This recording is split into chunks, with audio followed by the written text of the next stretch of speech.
আল্লাহ পাকের তলোয়ার খালিদ বিন ওয়ালিদ রাদিয়াল্লাহু তাআলা আনহু ইসলামের প্রথম খলিফা আবু বকর সিদ্দিক রাদিয়াল্লাহু তাআলা আনহুর জামানায় চতুর্মুখী সুনাম আর সুখ্যাতি যার ছিল তিনি আর কেউ নন, তিনি হলেন খালিদ বিন ওয়ালিদ রাদিয়াল্লাহু তাআলা আনহু। উপাধি হলো সাইফুল্লাহ, আল্লাহ পাকের তলোয়ার। আল্লাহর তলোয়ার যেদিকে যান ওই দিকেই মুসলমানের বিজয়, যেদিকে যান ওদিকেই বিজয়। খালিদ যেখানে দেখেন ও জায়গাতেই মুসলমানের জয়। খালিদকে পরাজিত করতে পারে এমন শক্তি যেন কারো নাই। চতুর্দিকে খালিদ বিন ওয়ালিদের সুনাম, দেশ থেকে দেশান্তর, গ্রাম থেকে গ্রাম, শহর থেকে বন্দর, নদী থেকে বন্দর, সর্ব জায়গায় খালিদ বিন ওয়ালিদের বীরত্বের জয়গান। সিরিয়ায় দুর্গ অবরোধ করে রাখলেন। যেই দুর্গের সেনাপতি ছিল রোম সম্রাট হেরাক্লিয়াসের জামাতা, যার নাম হলো টমাস। ওই টমাস ছিল সিরিয়ার দুর্গের সেনাপতি। সে দুর্গের সেনাপতি টমাস দুর্গ ঘেরাও করে রেখেছেন। খালিদ বিন ওয়ালিদ রাদিয়াল্লাহু তাআলা আনহু সঙ্গে সাথী হলেন দেরার বিন আজওয়া রাদিয়াল্লাহু তাআলা আনহু খালিদ বিন ওয়ালিদ রাদিয়াল্লাহু তাআলা আনহুর একনিষ্ঠ বন্ধু, অত্যন্ত বীর বাহাদুর। খালিদ বিন ওয়ালিদের মতোই একজন বীর বাহাদুর, নাম হলো দেরার বিন আজওয়া। ঠিক তেমনি ভাবে দেরারের বোন, যার নাম হলো খাওলা বিনতে আজওয়ার, যার নাম, যিনি হলেন মুসলিম ইতিহাসে একজন বীরাঙ্গনা, ইতিহাস রচনা করেছেন। সিরিয়ার জমিনে যতগুলা যুদ্ধ খালিদ বিন ওয়ালিদ করেছেন রে যুবক, প্রতিটা যুদ্ধেই বীরত্বের সাথে বাহাদুরির সাথে যুদ্ধ করেছেন। সেই মুসলিম নারী যার নাম হলো খাওলা বিনতে আজওয়ার রাদিয়াল্লাহু তাআলা আনহা। মুসলিম নারীরা কি পরিমাণ সাহসী যোদ্ধা ছিলেন।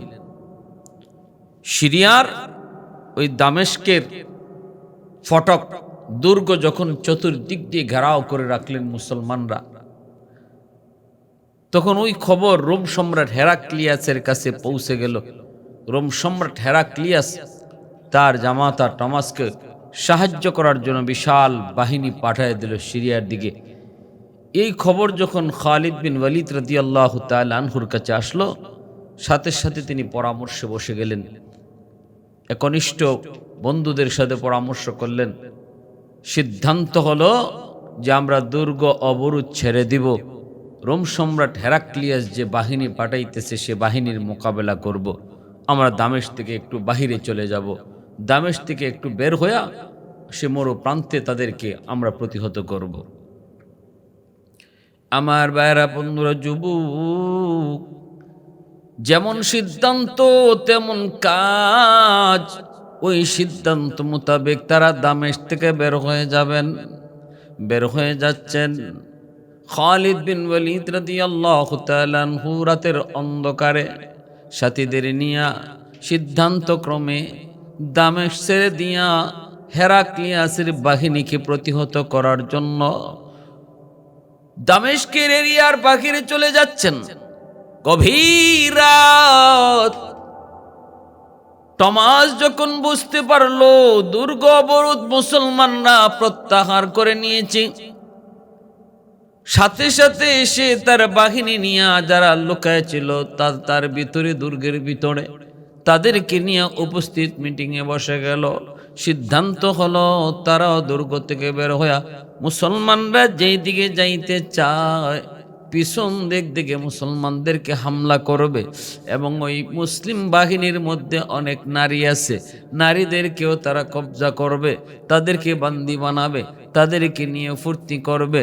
এই চিন্তা নিয়ে সেই বাদশা, সেই দুর্গ সেনাপতি টমাস সঙ্গী সাথী আর সৈন্যদেরকে নিয়ে দুর্গ খুলে দিয়া তারা মুসলমানদের পিছ নিল। তাকায় দেখতে পেল খেলা সেনাপতি খালিদ বিন ওয়ালিদ বাহিনী নিয়ে অনেক দূর চলে গিয়েছেন, আর পিছনে নারীদের একটা গ্রুপ তারা পিছনে পড়ে গেছে। টমাসের মনে তো অনেক আনন্দ হওয়ারই তো কথা, কারণ নারী ছিল তার টার্গেট। সে পিছন দিক থেকে হামলা করলো মুসলিম মা বোনদের কাফেলায়। হামলা করা মাত্রই মুসলিম নারীরা অবাক, তাদের পাহারাদারিতে যে কয়জন পুরুষ যোদ্ধা ছিল তারা সামলায় উঠতে পারল না। এইদিকে মুসলিম নারীদের মধ্যে বীরাঙ্গনা খাওলা বিনতে আজওয়ার যিনি ছিলেন, আরো ছিলেন তার সাথে তারাকে একজন ছিলেন আফরারের কন্যা আফিয়া, উতবার কন্যা উম্মে আবান, নুমানের কন্যা সালমা।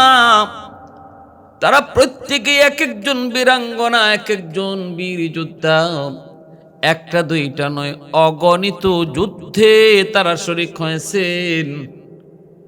এই মুসলিম নারী যোদ্ধারা তারা এই কাফেলার মধ্যে তারা ছিলেন। খাওলা যখন বুঝতে পারলেন তারা আক্রান্ত হয়েছেন, রাতের অন্ধকারে টমাসের বাহিনী তাদেরকে পিছন দিক দিয়ে আক্রমণ করেছে, তিনি সাথে সাথে সঙ্গী সাথীদের নিয়ে পজিশন তৈরি করলেন, রক্ত গরম করে একটা ভাষণ দিলেন। ও মুসলিম বোনেরা শোনো, শিয়ালের দল আমাদের উপর ঝাঁপিয়ে পড়েছে। মনে রাখবা আমরা মুসলিম নারী, আমাদের ইতিহাস রয়েছে, আমাদের ইতিহাস হলো বিজয়ের ইতিহাস। রক্তে আমাদের ঈমান, আমাদের অন্তরের মধ্যে খোদা, দিলের ভিতরে আমাদের আল্লাহ পাকের মহব্বত, আর রক্তে রয়েছে ইমানি স্পিরিট, ইমানি জজবা। মুসলমান মনে রাখবা, ও বোনেরা আমার খেয়াল করে শুনো,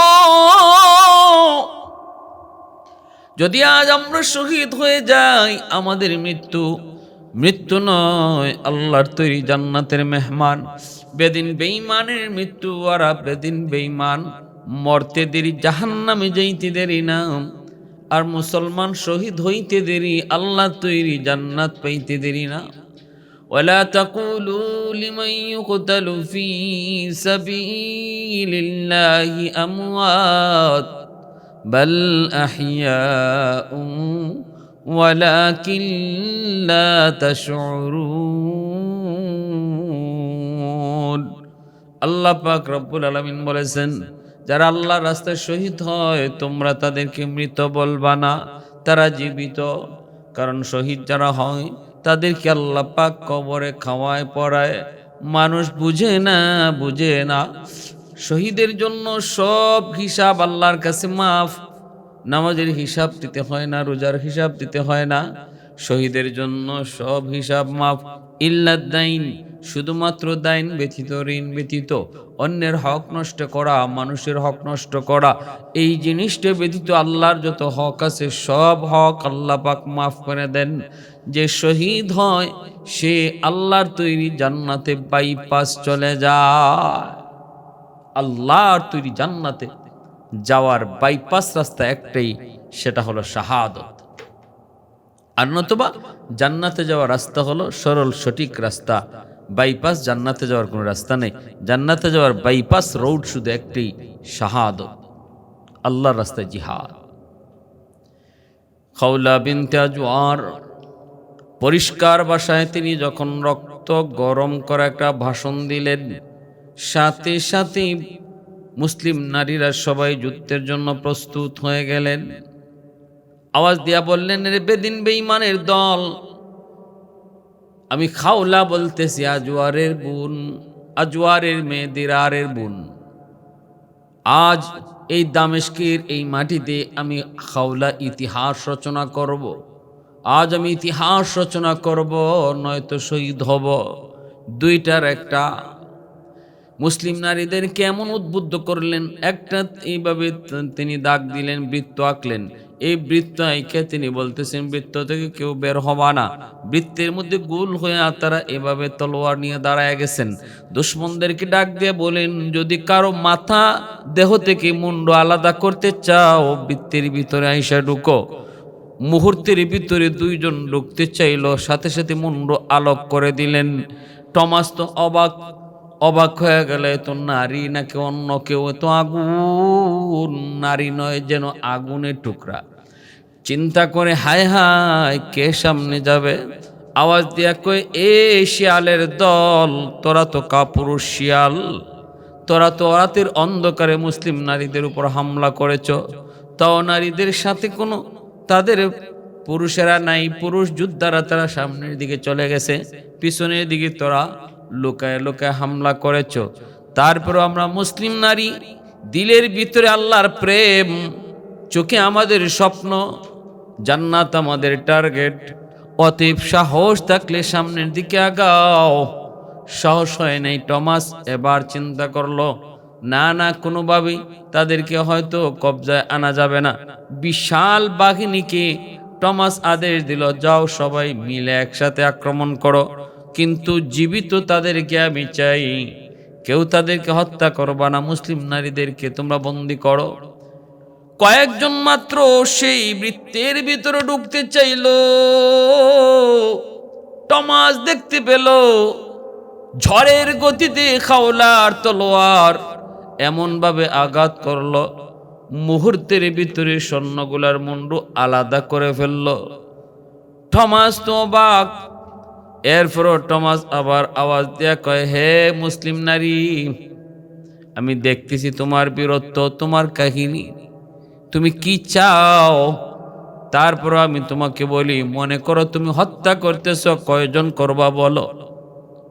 আমার এতগুলো সৈন্য, এত বিশাল সৈন্যবহর, এই সৈন্যবহরের ভিতরে তুমি কয়জনকে হত্যা করবা? একটা পর্যায়ে তুমি দুর্বল হয়ে পড়বা, তুমি আমার হাতে অবশ্যই গ্রেপ্তার হবে। এজন্য আমি বলি, না না, বাড়াবাড়ি করে লাভ নাই, বাড়াবাড়ি করার প্রয়োজন নাই, তুমি আত্মসমর্পণ করে ফেলো। আমি কথা দিলাম তোমার সঙ্গী সাথীদেরকে ইজ্জতের সাথে আমি রাখবো, নির্যাতিত তারা হবে না। আর তুমি যে বীরত্ব আর বাহাদুরিয়া দেখাইছ, যে সম্মান গোত্রের মাঝে তুমি অর্জন করেছ, সেই সম্মানও আমি বজায় রাখবো। আত্মসমর্পণ যদি করো, আমি গোত্র প্রধান তোমাকে বিয়ে করে তোমাকে আমি আমার স্ত্রীর মর্যাদা দেব। খাওলা বিনতে আজওয়ার রাদিয়াল্লাহু তাআলা আনহার চোখ মুখ দিয়ে যেন আগুন আগুন জ্বলতে শুরু হলো।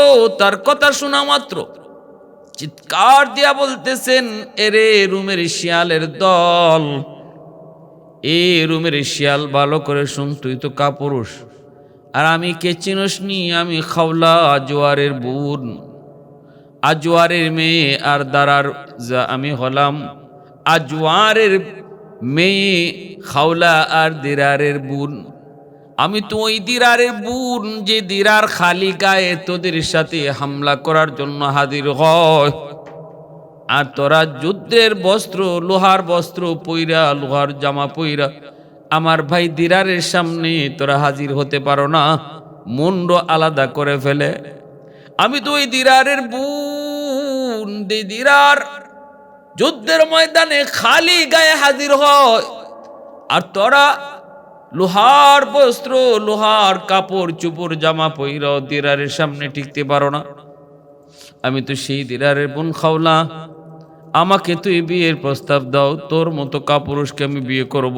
আরে আমার ছাগলগুলি রাখালি করার জন্য যদি একটা রাখালের প্রয়োজন হয়, তোর মতো কাপুরুষকে আমি আমার ছাগল রাখালির জন্য প্রয়োজন মনে করব না, নিব না। ভাইরা বন্ধুরা, দিরার দেরারের সাথে এইভাবে তিনি কথা বলতেছেন, বাতচিত করেন। পাশে দাঁড়ায় আছে ওনার একজন সঙ্গী, খাওলার বান্ধবী। চোখ দিয়ে ইশারা দিলেন, ইশারা উম্মে আনার। ইশারা দেওয়া মাত্রে উম্মে আনার তিনি তীরটা ইশারায় ইশারা, খাওলার ইশারা তিনি বুঝে ফেললেন।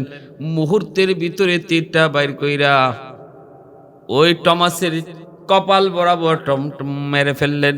যেই মাত্র তীরটা ছাড়লেন, মুহূর্তের ভিতরে কপাল দিয়া তীর ঢুকলো।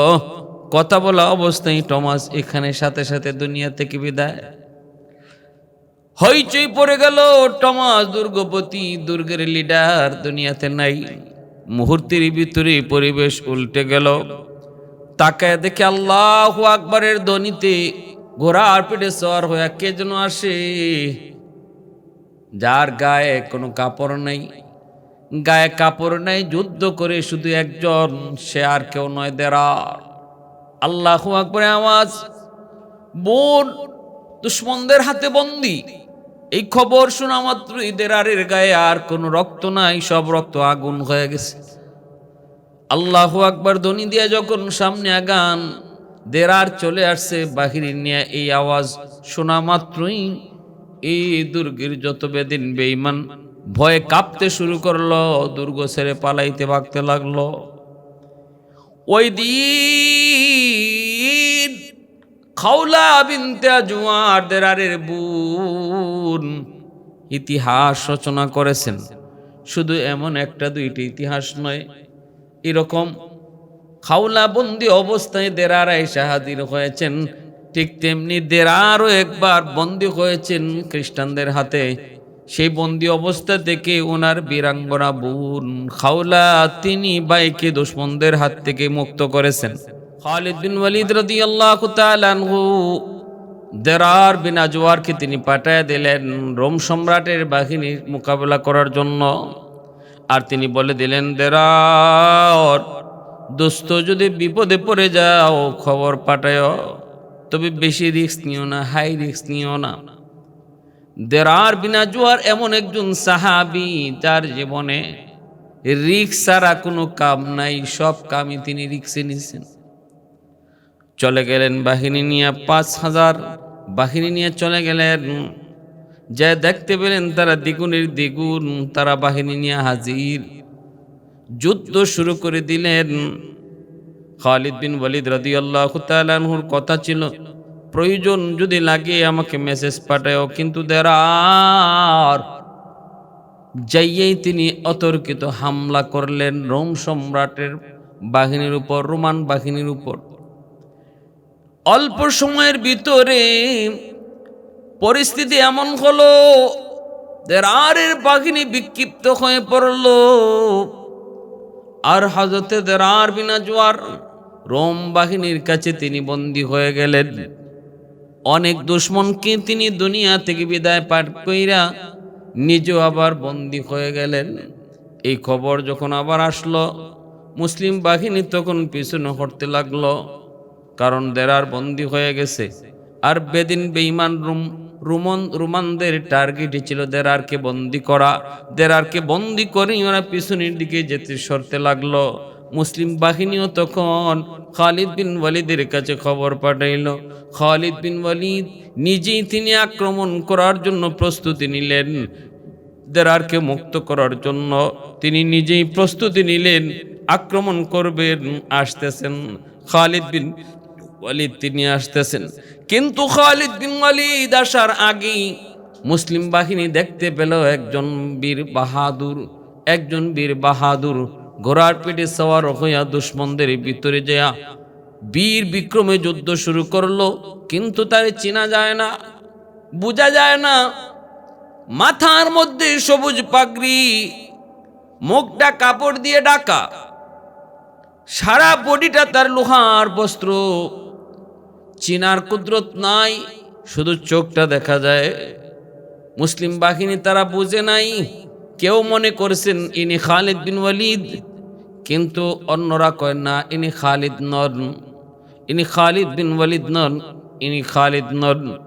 মুহূর্তের ভিতরে তারা দেখতে পেল খালিদ বিন ওয়ালিদ তার বাহিনী নিয়ে আসতেছে। কিন্তু ইনি কে একা একা দুশমনদের ভিতরে যেয়া তিনি আক্রমণ করে, এক হাতে তলোয়ার আর এক হাতে বর্ষা, কাছাকাছি যেই দুশমনদেরকে বর্ষা দিয়ে আঘাত করে, একটা দুইটা দুশমনরে মাটিতে শোয়াইয়া আবার নিরাপদ জায়গায় ঘোরা দৌড়ে চলে আসে। আবার নিরাপদ জায়গা থেকে আবারও পজিশন নিয়ে দুশমনের দিকে আগায় আবারও দু চারটা দুশমনকে মাটিতে শোয়া আবারও বীর বিক্রমে ক্ষিপ্র বেগে সে আবার নিরাপদ জায়গায় চলে আসে। এইভাবেই তার আক্রমণ খালিদ বিন ওয়ালিদ তিনি নিজেও দেখতেছিলেন, কিন্তু কেউ চিনে না, চিনার কথাও না। ইনি কে? ইনি নারী না পুরুষ, বাড়ি কোথায়, বয়স তার কেমন, কিছুই বোঝা যায় না। কিন্তু তার বীরত্ব আর বাহাদুরি সবাই দেখতেছি, দুশমনরা পর্যন্ত ভয় পাইতেছে। তার কাছে যে যায় সেই খতম হয়ে যায়, আর সে যার টার্গেট নেই তারও দুনিয়া থেকে খতম হয়ে যায়। খালিদ বিন ওয়ালিদ দ্বিতীয় আক্রমণের সময় যখন ইনি ওনার বাহিনীকে সাজাইতেছেন, ওই সময় দেখতে পেলেন ওই বীর বাহাদুর সৈনিক তিনি আস্তে করে খালিদ বিন ওয়ালিদের কাছে আসলেন, নিজের হামলাটা একটু বন্ধ করলেন, কারণ যুদ্ধের প্রস্তুতি রোল সাজাইতেছেন খালিদ বিন ওয়ালিদ। খালিদ বিন ওয়ালিদ তখন আস্তে করে কাছে গিয়ে শুধু বলতেছিলেন, কে আপনি, আপনার কি পরিচয়? আপনার বীরত্ব আর বাহাদুরিতে আমরা সবাই পঞ্চমুখ। আসলে আল্লাহ পাক আপনাকে যোগ্যতা দিয়েছেন, আল্লাহ আপনাকে সাহস দিয়েছেন, কিন্তু কে আপনি, কে, কি আপনার পরিচয়? খালিদ বিন ওয়ালিদ যখন পরিচয় জানতে চান তখন তিনি কোনো পরিচয় দেন না। তিনি ঘোড়া নিয়ে আবার দূরে সরে গেলেন। দূরে সইরা তিনি নিরাপদ জায়গায় দাঁড়িয়ে থাকলেন। খালিদ বিন ওয়ালিদের আরেকজন সাহাবী যায় বলতেছিল, ও আল্লাহর বান্দা, ও আল্লাহর সৈনিক খালিদ বিন ওয়ালিদ, তিনি তো আপনার কমান্ডার আপনার পরিচয় জানতে চান, কিন্তু আপনি পরিচয় দেন না কেন?